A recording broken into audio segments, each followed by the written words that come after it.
ජනාධිපතිතුමා ගම ආණ්ඩියාගල මුල්ගම ආණ්ඩියාගල ජනාධිපතිතුමා මුල්ගම ජනාධිපතිතුමා ඉස්කෝලේ යන කාලේ මිරිස් හදලා තිනවා ආණ්ඩියාගල ජනාධිපතිතුමාගේ මෝටර් බයිසිකල් තැපැල් 90 තාම තියෙනවා ආණ්ඩියාගල ජනාධිපතිතුමාගේ ගමේ මිනිස්සු ලුණු හදන්නේ අද වෙනකොට කැකිරාව ආසරයට තමයි ආණ්ඩියාගල තියෙන්නේ ගලේ වෙල තියෙන්නේ යල්ලපුවට මාතලේට එතකොට අද ලුණු ගොවියෝ ඉන්නේ කොයි කෑල්ලේද ජනාධිපති ආණ්ඩියාගල වෙළඳ ඇමති තමුත්තේකම ලාල්කාන්ත කුෂිකර්ම ඇමති එහා පැත්තේ මාතලේ හන්දිය ලිග්ගල් 3ක් නායකයෝ 3ක් මේ රටේ ප්‍රධාන නායකයෝ 3 දෙනා අනුරාධපුර දිස්ත්‍රික්කයේ ඉඳන් අනුරාධපුරේ අද යන්න බෑ දඹුල්ලට ලුණු ගොවියෝ ගහනවා චාමර සම්පට්ට පිස්සු කිව්වා මම මෙහෙම කරා මේක කුණුහරුපයක් කිව්වා මේක කුණුහරුපයක්ද මේක කුණුහරුපයක් නෙවෙයි මේක කුණුහරුපෙක් කෙලවිලා තියෙන්නේ ලුණු කාර්යයත් ඉවරයි අල කාර්යයත් ඉවරයි කඩා ගන්න එපා රෙකෝඩ් කඩා ගත්තොත් වෙන්නේ මොකද දන්නවද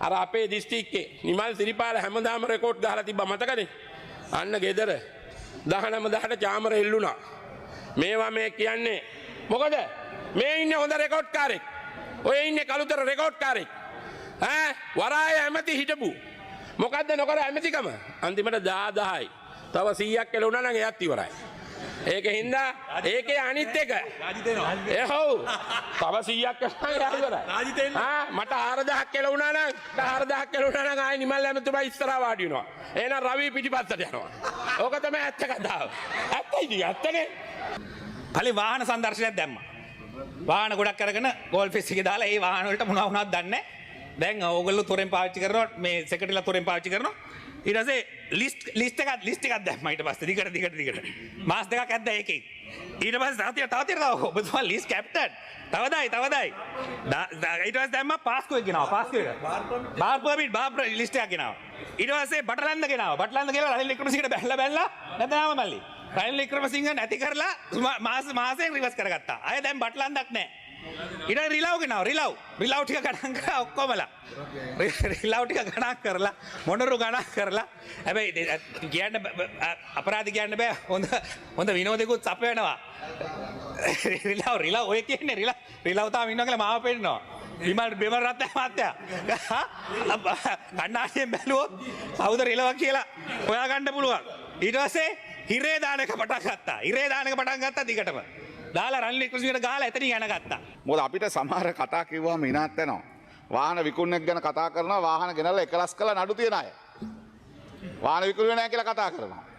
නේ? තව වංචා දූෂණ පිළිබඳව කරන්නේ නැහැ කියලා ෂෝ එකක් දානවා කියලා කියනවා. බැඳුම් කර වංචාව පිළිබඳව පොත් ලියලා මාට්ටලා තියෙන අය.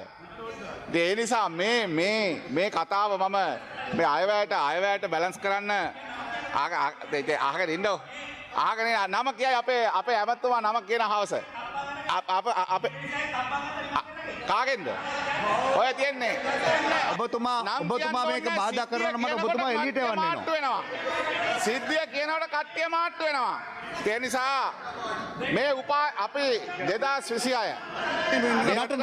ආර්ථික වර්ධනය ඔබතුමා පොයින්ට් දැන් ඔය නමක් කිව්වේ නැහැ මෙතුමා නමක් කිව්වේ නැහැ ඔබතුමා විවිධාංගීකරණය වාඩි වෙන්න ඔබතුමා වාඩි වෙන්නේ නැත්නම් මම මේක එළියට දානවා වතු සේවකයන්ට 1700 ලබා දීම සඳහා ගත යුතු ක්‍රියාමාර්ග ගන්න රජය සහතික වෙනවා කියලා.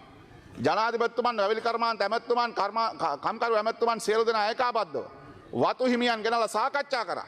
මේ වතු වල වැඩ කරන්න යන කම්කරුවන්ගේ වැටුප ප්‍රමාණවත් නැති නිසා තමයි මේගොල්ලෝ වත්තේ වැඩ කරන්නේ නැත්තේ. ඒ නිසා 1350ක් තියෙන වැටුප 1700ක් කරන්න ඕන.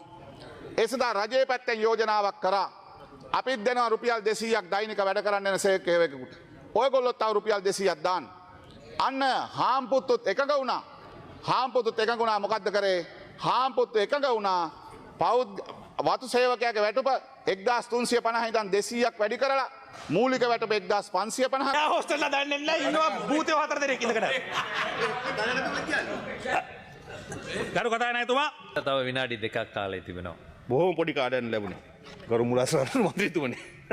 ප්‍රවිෂ්ඨේ පවුණයි. කොහොමරි මම කියන්නම්. ඇයි දැන් රාජ්‍ය සේවය නව්‍යකරණය කිරීම කියන මේ 42 වෙනි පිටුවේ ජනාධිපතිතුමා කරපු අයවැය කතාවේ 42 වෙනි පිටුවේ තියෙනවා රාජ්‍ය සේවය නව්‍යකරණය කියලා මාතෘකාවක් සහිතව ඒකේ විස්තරයක්. මේකේ තියෙනවා රාජ්‍ය සේවය සඳහා 75,000කට ආසන්න පිරිසක් නිසි ක්‍රමවේදයන් යටතේ බඳවා ගැනීමට අනුමැතිය ලබා දීලා තියෙනවා කියලා.